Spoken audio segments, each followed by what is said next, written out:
Welcome to the Calling All Creeps podcast. My name is Bryce. And I'm Nathan. And Nathan, what are we going to be talking about tonight on this dark, eerie spring night? Well, Bryce, the whimsy is off the charts tonight. My blood work came back and my doctor declared me terminally whimsical. That is because we are talking about one of my favorite pieces of nostalgic Halloween media, a television short that has been close to my heart since I was a very young child, and quite possibly the worst-looking thing we have discussed so far, Night of the Headless Horseman from 1999. All of those things do not surprise me. This is the worst thing I've ever seen, to a degree. It did end up growing on me in some ways, but no, God, it's fucking awful. When you recommended this, I was like, "What are you thinking?"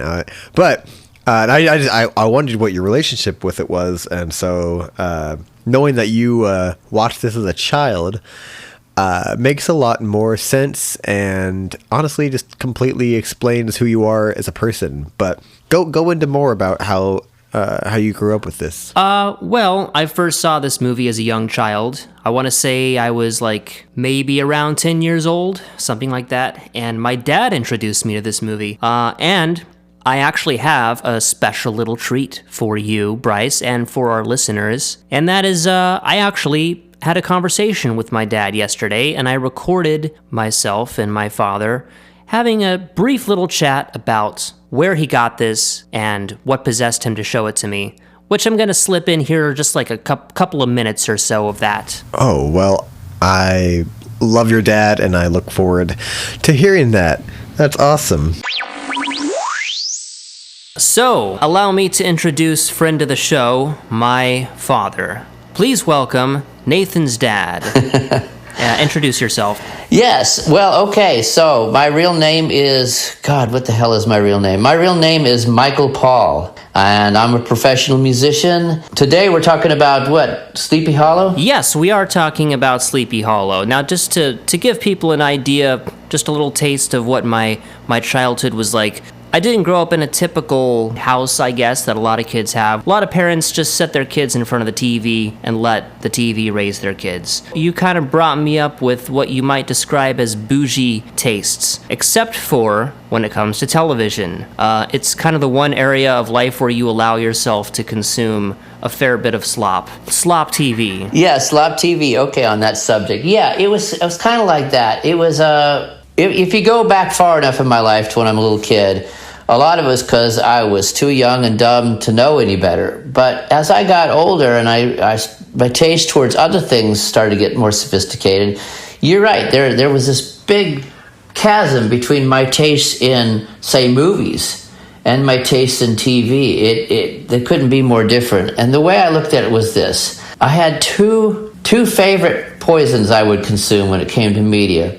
I either wanted stuff that I watched to be either truly great or I wanted it to be truly gloriously bad. Ah, okay. It was just mediocrity I couldn't stand. I understand that. You're a bit like me, a man of extremes. Yep. So I can certainly understand that. So that brings us to this special. What I want to know, what everybody wants to know, I'm sure, is how did you find this thing and why did you show it to me? Okay, fair question. You remember the grocery store about a mile's walk from where we lived. It was Dillon's grocery store way on the corner of 19th Street in Lawrence. And at that time, they had videos. You rented it from the VHS. We've brought this up on the podcast before. So you rented it from the VHS section of the Dillons. That's right. Yes, exactly. I didn't. Instead of going to Liberty Hall or Blockbuster or something like that, I went to the video section of Dillon's back when grocery stores would rent you out VHS tapes, and they had this one. Wow. So it was an official version. It wasn't something you taped off the TV. Well, no, did I tape it off the TV? No, I didn't tape it off the TV. What I did was I had two VHS machines, and I went ahead and illegally pirated from one tape to a blank one. Of course, that tracks, actually. Man, you were one pirating son of a bitch back in those days. I pirated everything. That makes perfect sense. I hooked up 2 VHS players next to each other. So, yeah, like a lot of movies that grocery stores and video places had, it had already been out for a few years, and they still had it on the shelf, and I went, okay, and picked it up. Interesting. And what inspired you to show it to me? Were you just like, oh, I got like a dumb kid. I'm in charge of him for a few weeks. I better like show him some bullshit, or did you think this thing was really good and wanted to share it because you liked it a lot? Well, it was a little bit of both. Yes, I did have a perverse interest in exposing weird shit to you, and it was I guess it was the devil on my shoulder just saying, show this kid some bizarre stuff. Just making you kind of an experimental subject of that. But it was also, I thought, well, okay, this is something he might genuinely find interesting. And, given that Sleepy Hollow is actual legitimate piece of literature, I myself wanted to see what this adaptation might seem like, how good a job they would do on it. And I knew, or I thought at the time, and we'll come back to this, I thought at the time that it was just designed for kids. So I thought, well, shoot, I'm not going to watch this on my own while you're in the house and not have you watch it with me if it's a young person's adaptation. So yeah, it's all of the above, a little bit of each. My theory about it is that it was designed for kids to watch, but it was designed just back at a time, the cutoff year had not yet happened. It was designed back in a time where it was still okay to show kids stuff that might freak them out a little bit. Before things became ultra safe, before before you could get in trouble for being a bad parent for that as well. And don't forget about this. The young Katrina, the love interest of both these guys, is drawn up to look like quite the sex pot. Yes, real cheesecake stuff there. Oh, totally. Definitely appreciated that as a kid, too. That might have warped me a little bit. Dylan's VHS strikes again. The animation looks bad. I agree with you on that count. But other than the animation, I think this is really good. So to hear you say that you think it's terrible is interesting. It's going to make for quite the interesting discussion later on. But you're not a fan, huh? No. Like I said, I agree. It grew on me when you sent me the link to watch it. I started it, and I just immediately stopped, and I was like, no way, this is the worst stuff I've ever seen. And then honestly, yesterday I tried watching it at like 2 times speed. I started to do that and stopped, and today I went ahead and got a full proper watch, in which case, yeah, I was just like, oh, okay, let me sit through this. But by the end of it, no, I agree. It is a pretty decent adaptation, and there are some really fun parts in here. I really fell in love with some of these things. When I went to write notes, I expected my notes to be looks like shit and tells the story, and I was like, that was the 2 notes I'll write down. But I ended up writing down a ton of notes, and so, like I said, by the end of it, this has grown on me. Well, that's good. That's nice to hear. Yeah, that'll be an interesting discussion to have. Before we get into the meat of the plot here, I can give you a little bit of background and context for how this thing got made, because I'm sure you must be curious about that. Yeah, before we go into it, I just wanted to know, do you still have the VHS tape for it? I bet my dad probably has it stashed somewhere. I just watch it online. Right. I would like to get my hands on a VHS player and start doing the pretentious hipster thing of collecting VHS tapes again, because why not? That's fun. Is that pretentious and hipster? Yeah.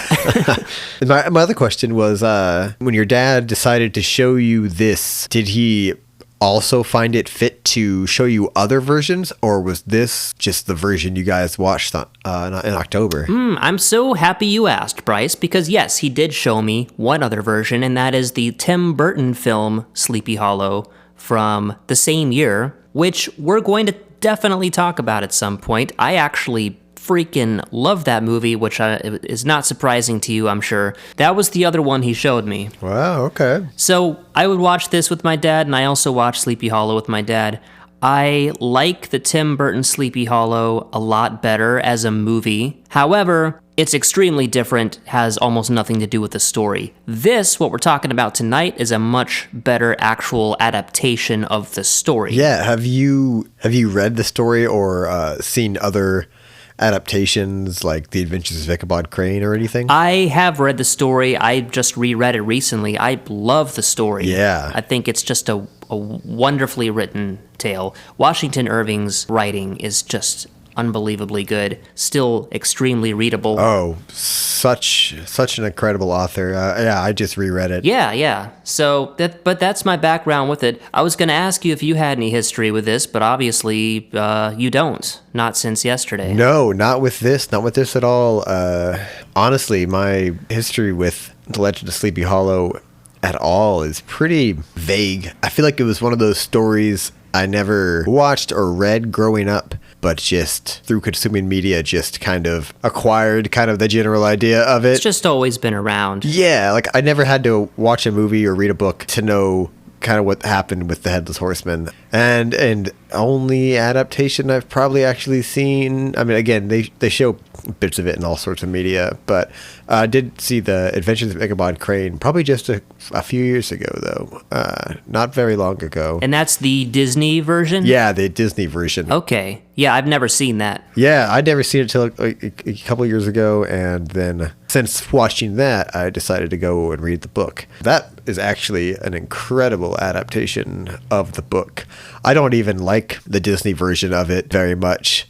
But once I read the book, I got a little more appreciation for it because it is really, really close, really spot on. And yeah, this is also... Yeah, well, my general philosophy with adaptations is that what's important to me is that the film do something interesting. Outside of the book? Yes, if there's an adaptation of a book, I want the movie to do something interesting with it. It's like a cover of a song. It's not just the original copy of the original. You're the reason that happens in movies.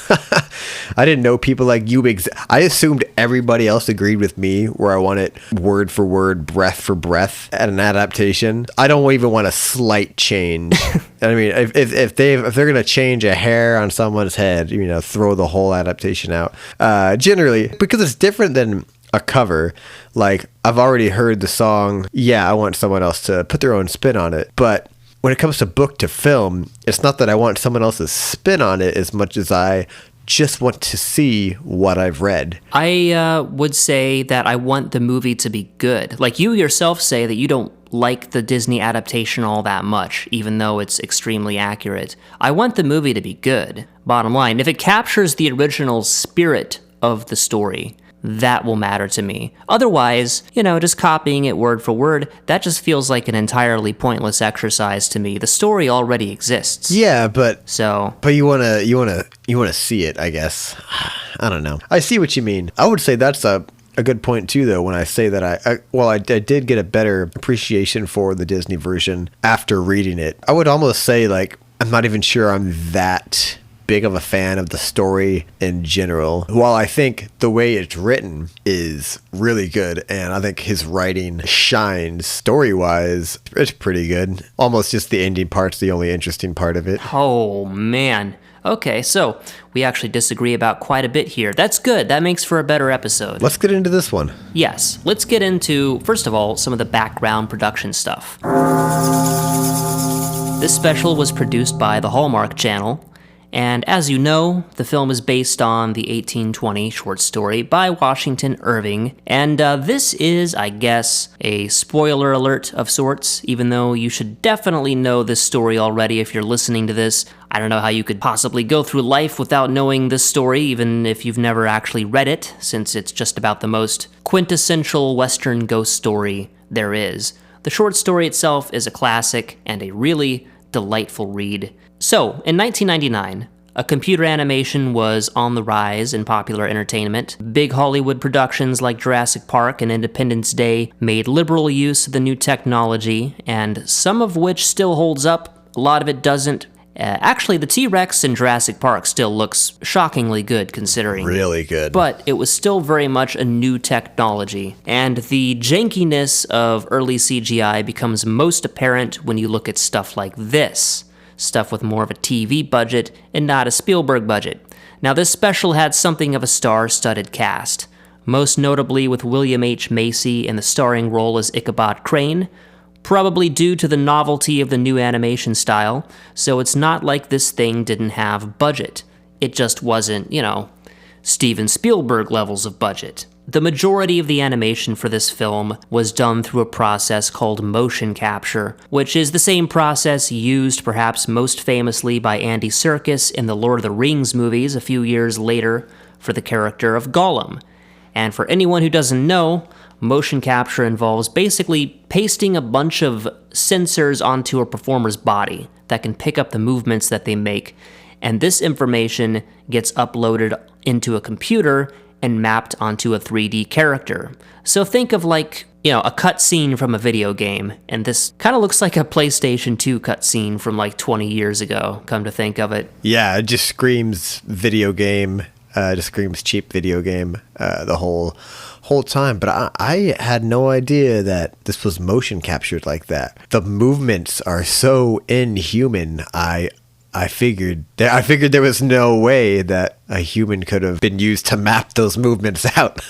That's insane. It's funny because there's a short little behind-the-scenes documentary about this on YouTube, and you watch it, and they're explaining the motion capture, and then they show a performer doing the motion capture process, and they have all these sensors pasted on their body, and they're acting, and the person performing is doing these really unnatural, cheesy theater kind of movements. And it's like, well, why not just animate it then? I don't know. Right, yeah, wow. So it's the actor's fault. The animation is bad, man. I'm not going to skirt around it. It looks bad, and it's a shame it's aged so poorly because clearly there were a lot of talented and dedicated people who worked on this thing who had every intention of making something good and impressive. Like I said, there's that little documentary that you can watch on YouTube where you see all these animators in frumpy 1999 office clothes just absolutely beaming with pride as they talk about how all this stuff was done, and they're describing these intricate processes for the motion capture and how they got the best computers in the world and all this stuff, and then it'll cut to a shot of the film and it's like the shittiest thing you've ever seen. However, as we'll talk about later, I actually really like this for what it is. I find it charming. This whole special is kind of unique and endearing despite its many flaws. Right. It's it's a really nostalgic look into the past of technology, feeling quite bad and quaint in today's standards. Again, like you said, probably even back then, but still, stuff looked like this back then. There was tons of stuff I've seen that looks like this, and so it's a fun, I'm glad that it exists in this form. As I mentioned, William H. Macy plays Ichabod, and I think he does a great job. Really captures the character. I didn't recognize any names besides Mark Hamill in this. Are the other people notable? William H. Macy. Have you ever seen Fargo? No. Damn. William H. Macy's been in a bunch of stuff. We've also got Luke Skywalker himself, Mark Hamill, as the voice of Van Ripper. Again, the sheer novelty of the technology was enough to foot the bill for these names, which is interesting in and of itself, I guess. And yeah, I feel like Mark Hamill would just do anything. Yeah. I feel like there was just a point in time where Mark Hamill was just like, you got $5 and a hot dog, I'll do it. I mean, what else was he gonna do, man? He was typecast to hell as Luke Skywalker, so he couldn't be on screen. Yeah, he's so fun in a lot of things. I think there's a case to be made that this could be one of the best adaptations of the story. But we'll gallop across that bridge when we come to it. But in the meantime, Bryce, let us plunge our hungry mouths into the deliciously baked New English apple pie that is this movie's plot. Let's do it.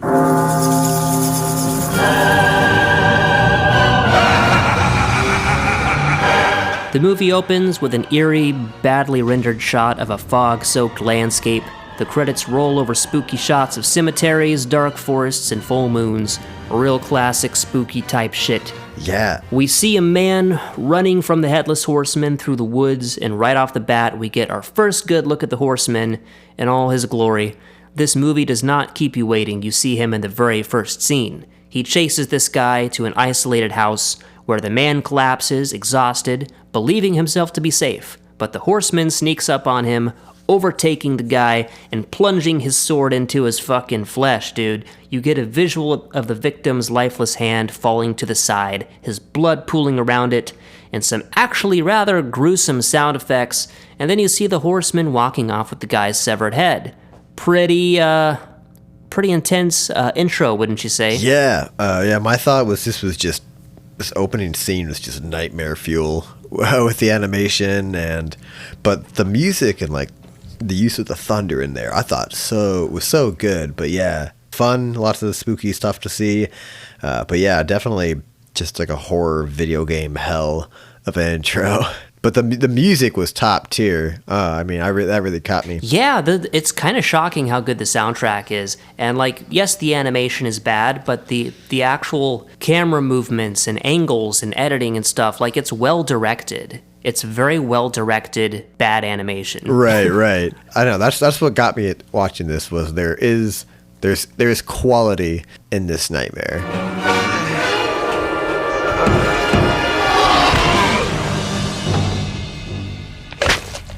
What do you think of that in general, showing the monster or the villain at the beginning or early on? I know some people have really strong opinions about, like, never seeing the monster or not seeing it till the end. Yeah. The little glimpses and, like, dark shots and pieces. What are your thoughts on that? Well, I think there's no hard and fast rule. I don't have strong feelings about it. I think for this, it's kind of cheap, but then again, I do like this opening scene, but it's kind of confusing because it's like, okay, who is this guy? And like, I guess this kind of gives away right off the bat that the Horseman is real, which is, I don't know. I guess for the plot, I don't love it, but how else are you going to open this movie? I don't know. It's a good scene. Right. I think so. I'm personally a fan of, I want to see the monster right off the bat as much as possible. I can't stand a movie that's like, oh, this movie's called The Great Hairy Monster. And I'm like, oh, I can't wait to see this guy. And then like you get like a glimpse of him at the end. And I'm just like, I've chucked this fucking movie in the traffic. Bryce would not be a fan of Jaws. I just want to add, too. The fact that we get an actual kill in this movie in the very first scene, no less, is pretty impressive. Like, it's a kid's movie. Great, yeah. I guess. Yeah, I guess it's a kid's movie because it's animated, but you see blood. You see the Horseman holding a severed head in his hand. It's gruesome. Like, there's real violence in this thing. It's great. It's like, again, as much as I'm not a gore person, this movie doesn't have really any gore or nothing in it. But yeah, I love a good kill. Glad we got that out of the way, man. Fuck that guy. Severed head. Dead. Bryce loves a good kill, folks. Yeah, so this is where we get our first glimpse of the narrator, because the next thing we see is two men in a darkened room by a fire in like an old-timey house. And our narrator is this mysterious cloaked figure who is telling us the tale. And the two men are discussing the legend of Sleepy Hollow. Some really good atmosphere in this scene. The narrator tells us that a dreamy influence seems to hang over Sleepy Hollow, and that the valley is cursed or bewitched in some way.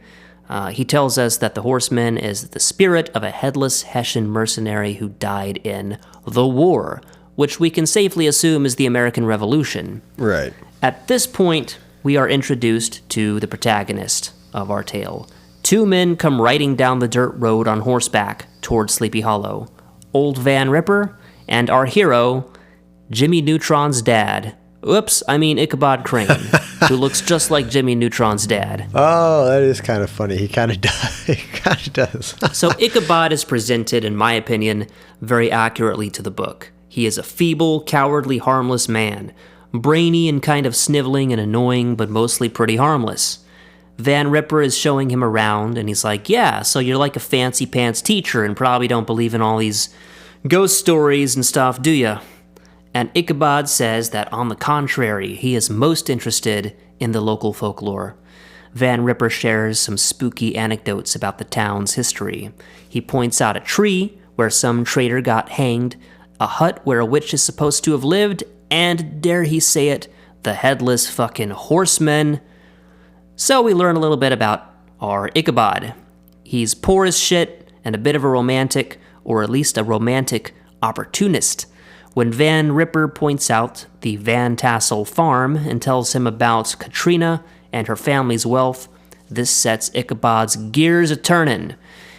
Because you see, teachers weren't getting paid back then either, and the promise of the Van Tassel wealth through marriage is naturally going to appeal to a guy like Ichabod. Katrina is also a very pretty lady and a bit of a flirt, so Ichabod's in love, naturally. At least in a very kind of pragmatic 19th century sort of way. Yeah, very practical. Problem is, he's got competition. Brom Bones, the local bully. Coolest fucking name I ever heard. I wish my name was Brom Bones. He has the perfect name. It's just like a dumb, tough guy name. So, Brom Bones. We see him attempting to woo Katrina Van Tassel with flowers and sweet talk, but she is unreceptive to his uncouth gallantries. I feel like in the story, Katrina is a little more receptive to him, but here she's kind of like flat out not interested. Their dynamic is pretty funny. I thought this was a pretty interesting... Yeah, and I thought this was an interesting dynamic in this version here, is he's kind of like, I really want to be with you, and she's like, I really don't want to be with you. But if you gave me a wedding ring and set a wedding date, we could just do it anyways. And he's like, wah. Yeah. And I don't understand like her willingness to marry him, though she doesn't like him, and his unwillingness to like go through with the marriage, even though he really wants her. I was just like, you guys are confused. I mean, if he just set a date and got the ring, he'd be in. For whatever reason, he doesn't. There's an implication that Brom Bones is a bit of a womanizer, like Katrina. In a later scene, Katrina's kind of confronting him about the fact that he's going around making eyes at the local girls and sort of messing around. Oh, for sure. So, bit of a commitment issue here. Yeah. And, you know, I'm just going to say, Katrina is also kind of a worldly person. She's practical. She does end up with Brom at the end. So, you know, there has to be a little bit of a setup there. Like, she's willing to go in that direction if it seems like that's inevitable. After Katrina and Brom are having their little spat, who comes along? Yes, so Ichabod Crane rides in on his horse and intrudes on their conversation. He immediately starts flirting with Katrina and dropping Victorian poetry lines, and she's into it right off the bat. A romantic rivalry is established between the two men. So Ichabod propositions Katrina for music lessons. I'm making quotation motions with my fingers, and brother, I've been there before. Not a bad way to lay it down. So, you gotta hand it to Ichabod Crane. Despite being such an awkward, schlubby sort of dude, he lacks nothing in confidence. I mean, he comes right in there and just starts flirting with this lady right in front of this other dude. Man, there is some incredible banter between Ichabod and Brom. It is just hilariously snarky, the conversation these two have. That was maybe one of my favorite. So good. Maybe one of my favorite parts of the film. Oh, yeah, the dialogue is so good. Yeah, especially in the book as well. So this is where we become familiar with Ichabod's other great love, which is food. He catches a whiff of food cooking at the Van Tassel house, and the next thing we see is him scarfing down great platefuls of ham and pies and whatnot. For such a skinny dude, he just really loves to eat. Like I said, a big part of the comedy in this special is just Ichabod's gluttony. Yeah, they really did a great job of laying it out here also. Strange and irrelevant, but pretty funny. Well, I wouldn't say it's irrelevant because it's part of the Van Tassel wealth. Like, he's trying to get in on that. He loves all this food. He loves hanging out in this nice house. And he loves Katrina. So it's all part of the same package for him. Yeah, it's funny. I mean, it makes sense for him to be like, oh, great, I could marry a beautiful woman and get some wealth. And he's just like, and also all the food. I don't know. But before we get to them, we miss a great part here where Brahm storms off because Katrina agrees to take music lessons, singing lessons with Ichabod. And in his like angry, fierce storming off, he falls off his horse, which has got to be the most embarrassing thing I can imagine happening. I can't imagine being like so mad at somebody to like storm off and then immediately just fall on my ass. Yeah, so they really set Brahm up to be a total buffoon, you know, very much not the favored suitor. But it's a little bit frustrating because it makes me, the viewer, want Ichabod and Katrina to end up together all the more, even though that's not what happens. So, you know. See, I think they do a good job of, I mean, honestly, wanting her to end up with neither of them. I think they both have their flaws, and you know, I think they both have some good stuff about them too. But yeah, they kind of both suck, and that's shown pretty good in the movie. It's just in this film, Katrina kind of sucks too. She's like, yeah, I'm just juggling these guys, no big deal. Probably trying to, you know, I think everyone here is looking out for themselves, trying to get the best deal for themselves here, and everyone's, yeah, it's an interesting triangle. I think it's just people back in those days were not romantic in the same ways that we are. So everybody in this situation is just trying to get the best deal for themselves. And Katrina, yeah, different time. You know, she's not a saintly figure necessarily. She's probably the most virtuous person in this story. But, you know, she's also not just like a stereotypical fainting Victorian damsel either. She does have character and personality to her, which is nice. Yeah, she knows what she's doing, and yeah, they all kind of know what they're doing, and so it's interesting. But I just wanted to make the point that like, even though Brahm is kind of seen as the your jockey musclehead douchebag, he also has some good qualities. You know, even though he kind of does that Gaston from like Beauty and the Beast kind of thing, it's not like the two that should be together because they're in love, and then the asshole, the villain, they're all kind of bad. They all have their good and bad. This very, very human. I don't think Brahm. I don't see Brahm as the villain or like a completely bad character. I see all three of them as flawed human characters, which is really nice. Interesting.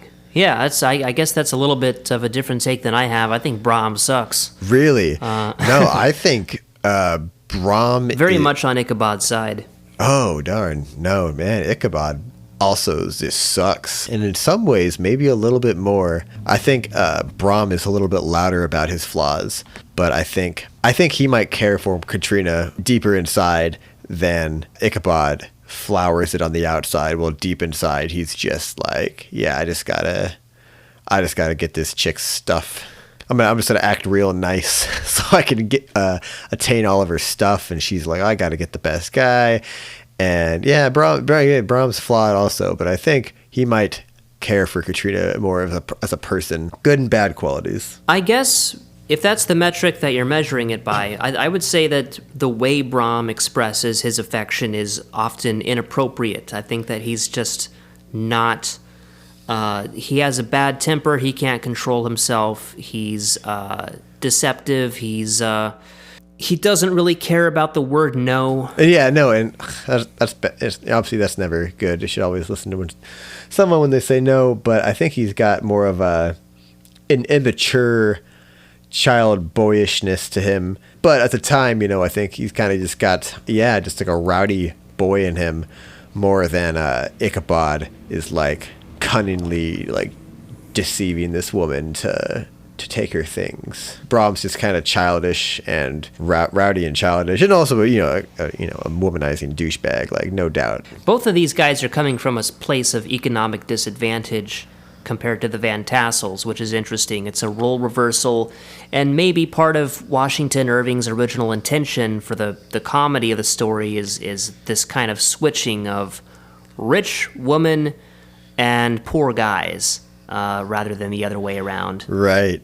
So I don't know. Yeah, and in the book, I think Brahm's even a better character in the book. In the book, I totally root for Brahm more than Ichabod. Oh yeah, I want to point out too, Katrina's dad is great. Really? Love him in this. Yeah, I'd say he's kind of funny. I think he's terrifying to look at. Again, as much as all of these characters are just unnervingly horrific to keep your eyes on, her dad is especially like... ugh. All right, so time passes. Ichabod Crane settles into his role as the schoolmaster of Sleepy Hollow, pursuing Katrina Van Tassel on the side, and his whole time, Brom Bones gets increasingly irate about it. One night, Ichabod is enjoying a meal at Van Ripper's farm, as he tends to, and this is where he first learns the story of the Headless Horseman in full, and it's pretty typical canonical horseman lore that we all know. In 1777, the revolution is raging in New England when a murderous Hessian mercenary gets his head knocked off by a cannonball. Again, I'm impressed by the amount of violence in this. You see people getting shot, stabbed, begging for their lives.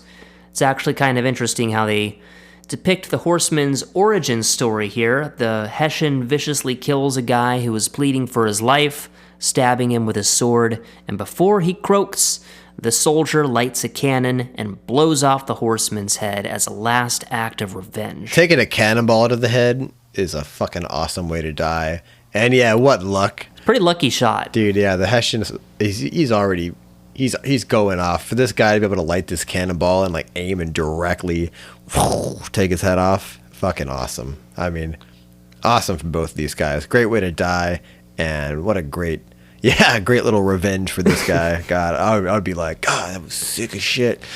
And and they didn't have it back then, but I hope to a degree he's just like, man, I wish video technology existed so someone could have recorded that. But luckily someone animated it. So, understandably, this story freaks out Ichabod pretty bad. He starts getting paranoid, and honestly, who wouldn't? Think about writing home after that, in pitch black darkness in a time period before electricity and phones and internet and all that stuff. Yeah. Imagine how spooky that would be if you're just like walking home through the woods. There's no distant traffic sounds, there's no light pollution, there's no phone in your pocket. It's just pitch black, like silence. You in the wilderness and the darkness. Yeah.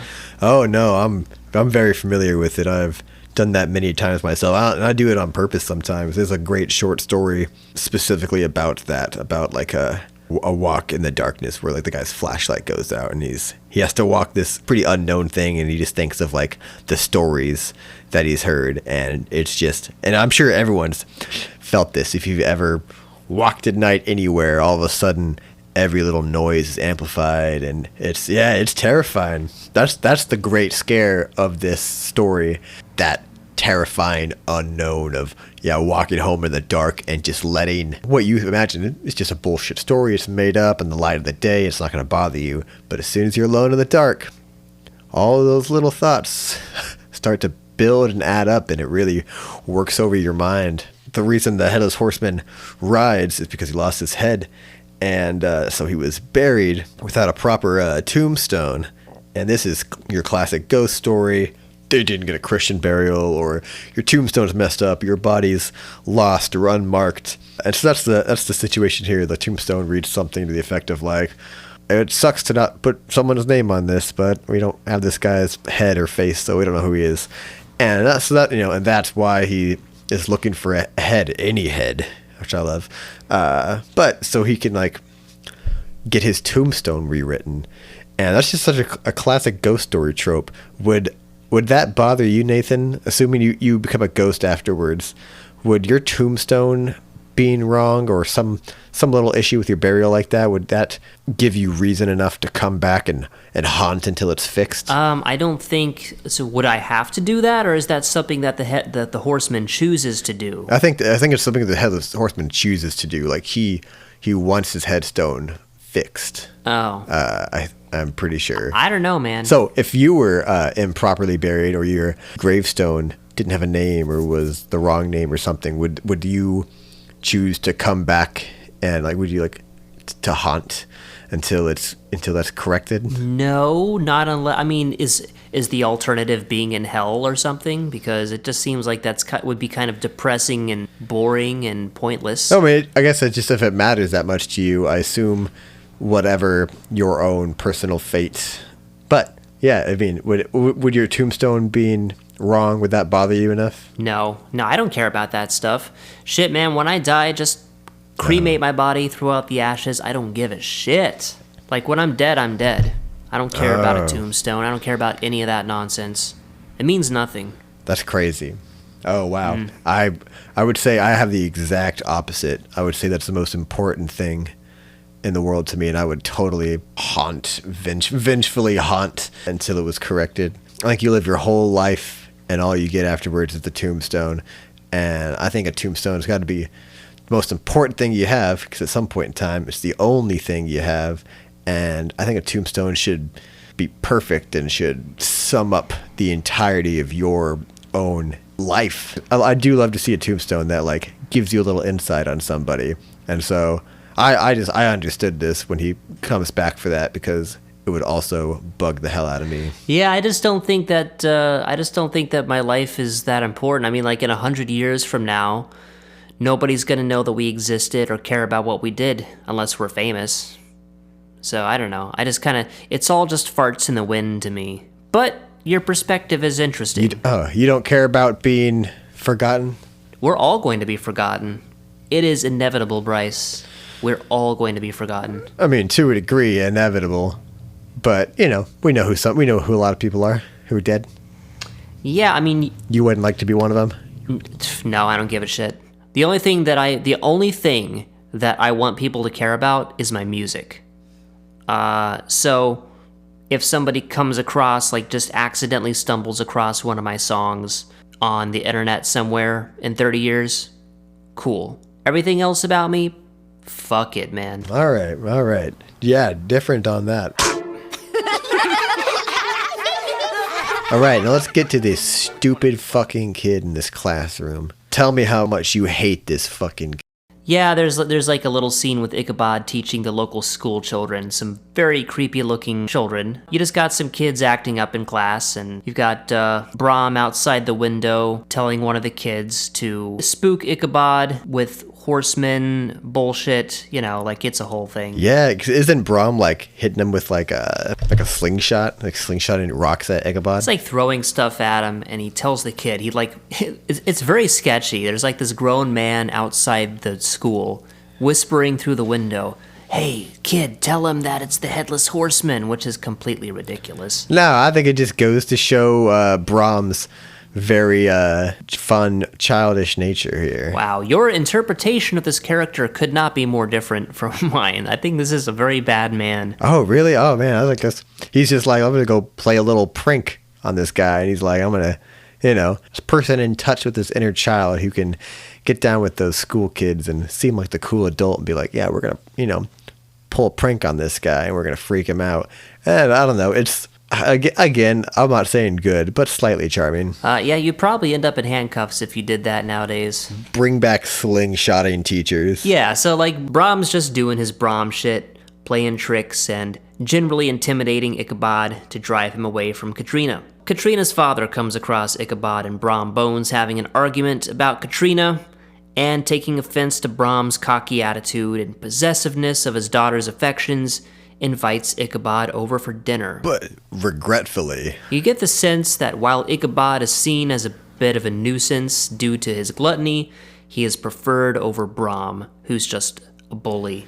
Right, but again, yeah, you can tell her father doesn't like either of them. But like I said, Ichabod is kind of, his ill intentions are well hidden under a mask, while Brahms are very out in the open, and so that could be a reason why he's slightly preferred over Brahm here. I don't think Ichabod has ill intentions necessarily. He's a little bit self-serving, but so is Katrina in that dynamic, right? I mean, it's It's just old-fashioned marriage stuff. Absolutely. Yeah. I mean, this is where Katrina is talking to her dad, and she's like, I'm juggling two guys, no big deal. Yeah, so Brom starts to escalate things a bit at this point. During a musical performance at the local church one day, he starts a fire and wafts smoke into the building, where Ichabod and Katrina are rushed out. Ichabod faints, and when he recovers, he is being attended to by Katrina. He believes that he rescued her, even though the opposite is true, and she lets him believe it. Why not? Clearly she does at least somewhat like the guy. Again, yeah, I can't tell if if this is like part of her plot or if she was just like, yeah, I'll let him have this one. Yeah, and he's just like, oh, I must have rescued you, of course. It's so funny. The script is setting up a romantic chemistry between these two. I think we're supposed to be into it, Bryce. I think we're supposed to be into Katrina and Ichabod ending up together. I think that's what this scene is. At this point, really? Oh, I feel like this scene is showing how competent and in control of the situation Katrina is, and what a douchebag Ichabod is. He's like, of course I couldn't have been saved by a woman. Of course I must have done it, even though he's a scaredy cat. You know? Man, this is the first episode we've done where it almost feels like we watched two completely different movies. Our listeners are going to have to weigh in and let us know who's more on the money. Yeah, well, let us know what you think. Or is Nathan just identifying more with Ichabod and I'm identifying more with Brom? Is that it? Are we defending ourselves here? I do identify with Ichabod. I will say that. I would say not that I don't think I'm like any of these fucking characters personally, but if I was going to, I'd probably identify with Brom a little bit more. Oh, Bryce, you're a nice person though. Yeah, no, like I said, I don't think I'm as douchebaggy as any of these people, but I don't know. The kind of rambunctiousness is fun. The rambunctious, rowdy boyishness is, I don't know, it's fun, and I feel like I see myself a little more in that. I think I'd be pissed if some dude walked up to steal my chick and I'd be like, I'm gonna throw a rock at him and then fake a fire. I don't know, that'd be kind of fun. We get a really nice creepy nightmare scene with Ichabod in the cemetery getting terrorized by various spirits and corpses. It's a really cool nightmare scene. Yeah, this is I'm gonna keep saying this is probably the best scene in the movie. This cemetery dream is so cool. Like, I was watching this and I was like, God damn, I would absolutely play this as a video game. You meet the horsemanless head, the headless horseman's head, and then a bunch of other zombies missing body parts. I need a leg, I need an arm, you've got two, and oh man, it's great. And again, the cemetery just looks incredible. How sad when a man loses his way in life. For when a man loses his way in life, what he has found instead is a shortcut to the grave. Yeah, so Ichabod gets invited to the Van Tassel farm for a quilting frolic on All Hallows Eve, which is apparently a Sleepy Hollow tradition. He shows up and dances around with Katrina, and it looks like things are going pretty well for him. The chemistry is there. Yeah, when he gets invited to this, he's like, whoa, ladies and food, huh? I'm in. But yeah, this quilting frolic, All Hallows Eve quilting frolic, such a cool idea of where, I guess women get around and sew and men sit around and tell each other scary stories by firelights, and then there's dancing and food and drinking and stuff. That is fucking awesome, and we need more people doing quilting frolics on All Hallows Eve. Don't you think? Damn fucking straight, Bryce. We need to bring back, it looks fun. Why not? Very, very 19th century, very Victorian kind of thing. Yeah, but then, back at this dance, man, you get, or at this quilting frolic, you get more, the whole town's there, and so you get a lot of shots of a lot of people, and Jesus, nightmare fuel fuck. I mean, all these townspeople are just horrifying. You wouldn't even need to make this a Headless Horseman tale. You could just, it could be a basic love story or any sort of tale, and just show these people and just be like, what? This is a horror filled. So in the next scene, Brom tells his story about how he allegedly had his run-in with the horseman. Of course, this whole thing is designed to scare Ichabod. And according to Brom, he was riding his horse through the woods one night when the Headless Horseman appeared before him and threatened to take his head. So Brom challenged him to a race. Yeah, but before the horseman shows up, Ichabod's doing this great thing where he's sauntering through the woods on his horse, singing like how great he is and how man, it's pretty fantastic that all the ladies love me and I could never complain about it.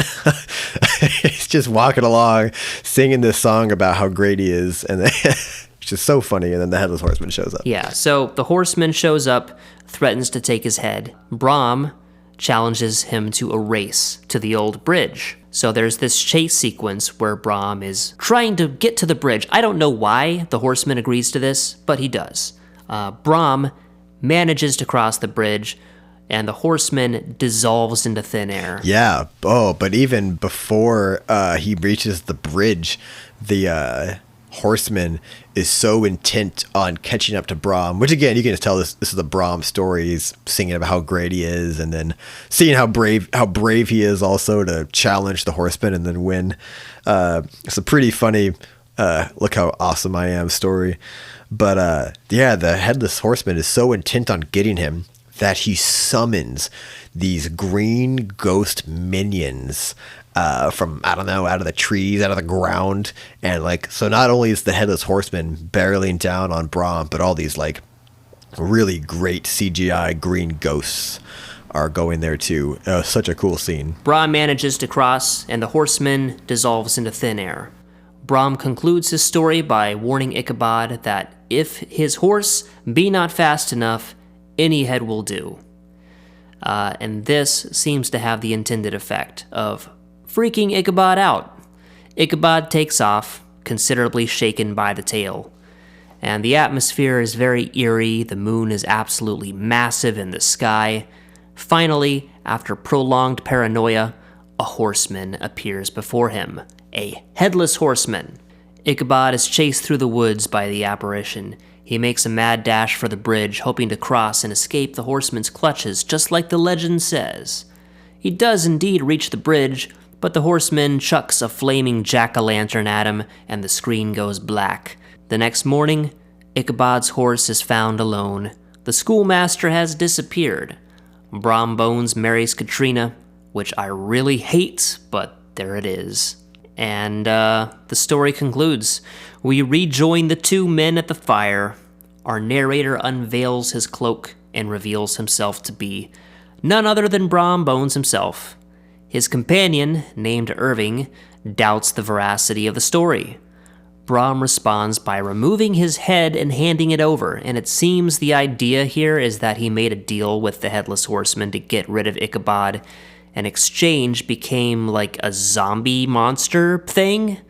It's a dumb twist. I like he becomes the Headless Horseman himself. Yeah. Oh, really? I thought this was a really fun, because this is different than the book. Because in the book, it's assumed that Brom just dressed up as the Headless Horseman, threw a pumpkin at him, and Ichabod fucked off forever. Oh yeah, there is no Headless Horseman in the book. Yeah, and in this, oh my god, like you said, man, the Headless Horseman is absolutely real. I assume we can probably trust Brom's story earlier, but it does call into question like all the tales you hear about it are real. And yeah, how did Brom did he maybe in his story he stops, he's Headless Horseman like, give me your head, and he's like, wait a second, because which I don't even get, because I don't know what the Headless Horseman gained in return for this bargain. I don't know if Brom gained Katrina or if Brom just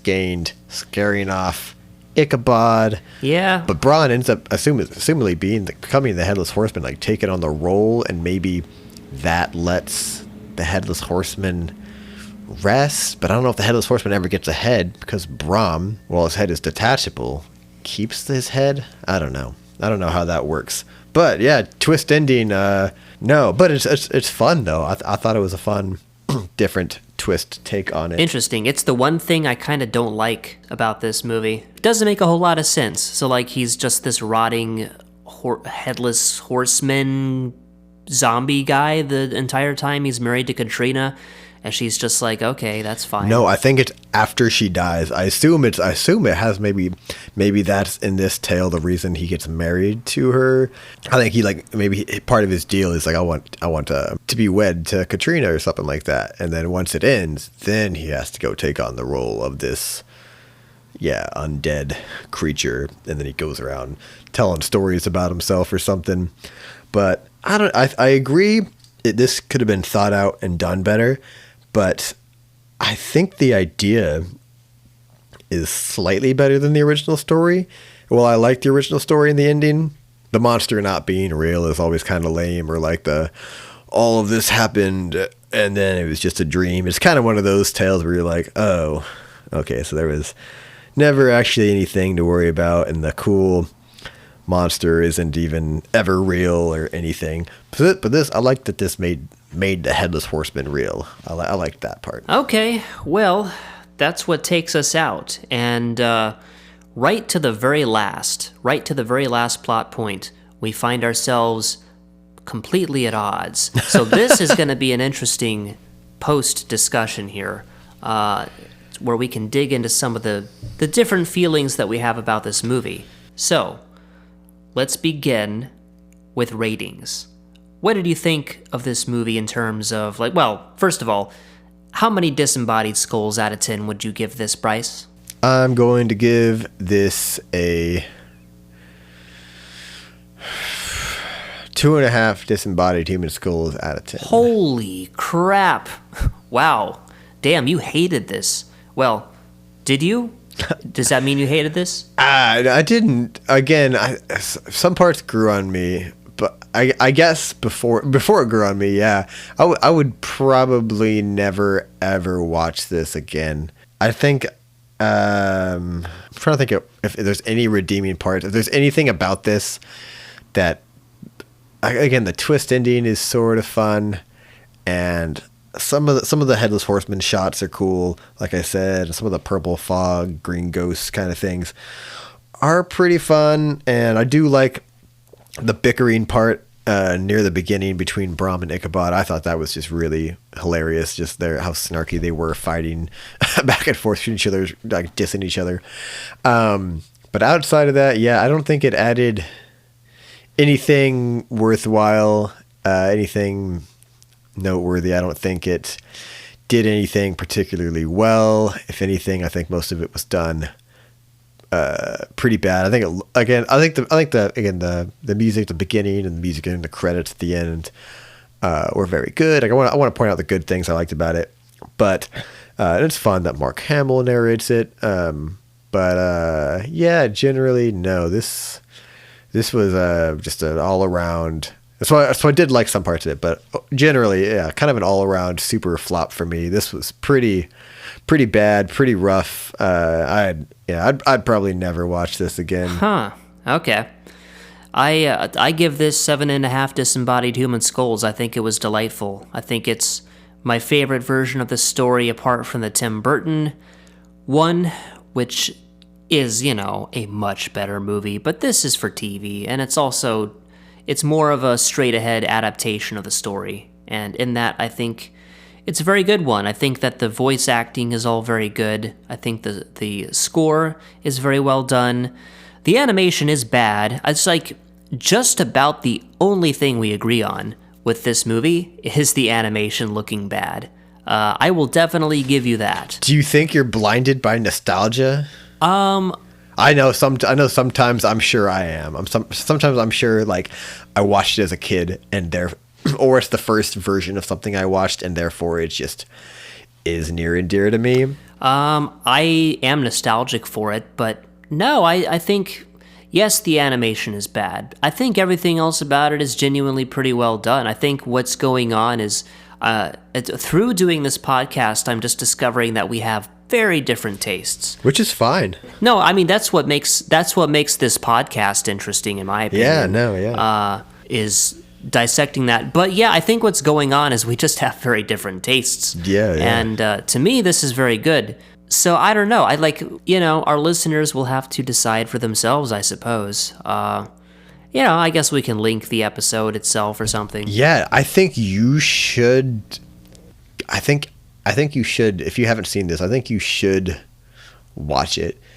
Again, as much as I think you might have the same reaction I did, where like I opened it up and like I was like, oh god, I immediately turned it off. I was like, there's no way I'm watching this. And you might have that, and that's fine. I understand if you just turn it off and don't watch it. But if you have an hour to kill and you don't mind buckling through it, I think you should watch it. I think I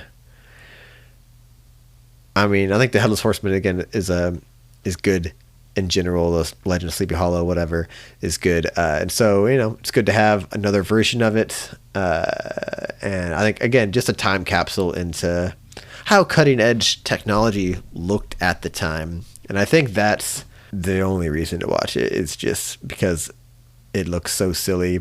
If it looked a little less silly than this, like if the animation was a little bit better, I probably would have less of an opinion on this.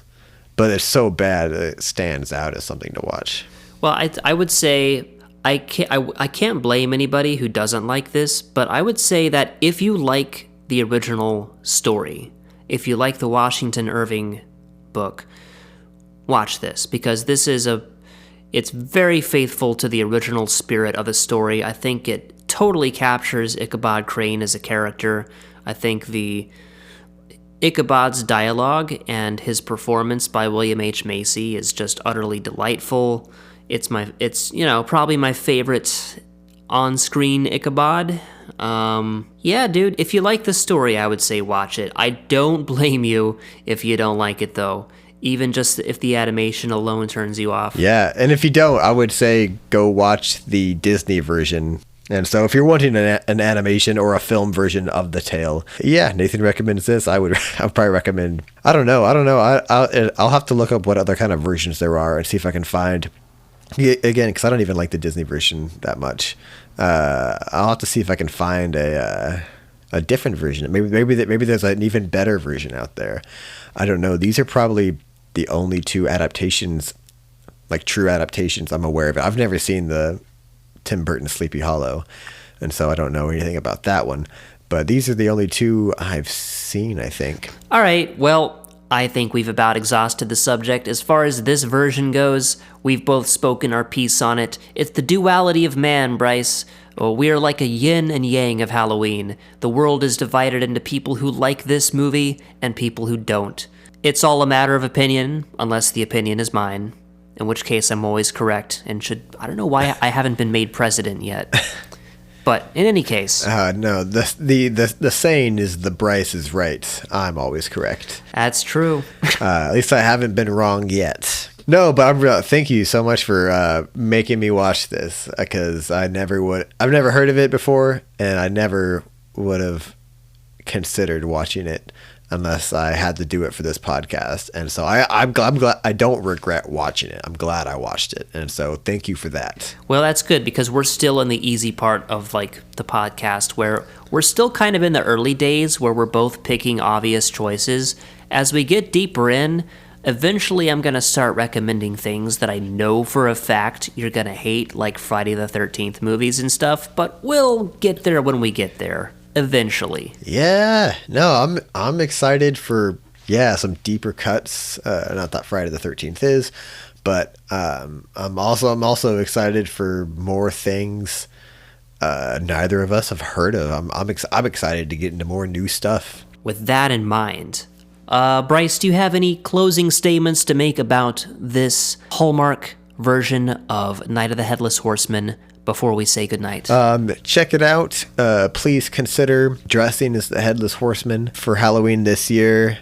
And no, that's it. Let us know what you think. This is, again, we have such a different opinion on this. I want to know what other people think about it. I want more opinions. So let us know what you think.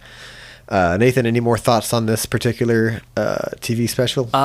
Katrina's got big cans. Other than that, nope, I think I've said my piece. All right, well, go ahead and make sure you check out Calling All Creeps podcast on all the social media, streaming everywhere, and check out the October Society, again, all over social media. Stay up to date with us. Check out what we're all doing. And until next time, Bad dreams. Bye. Thanks for listening.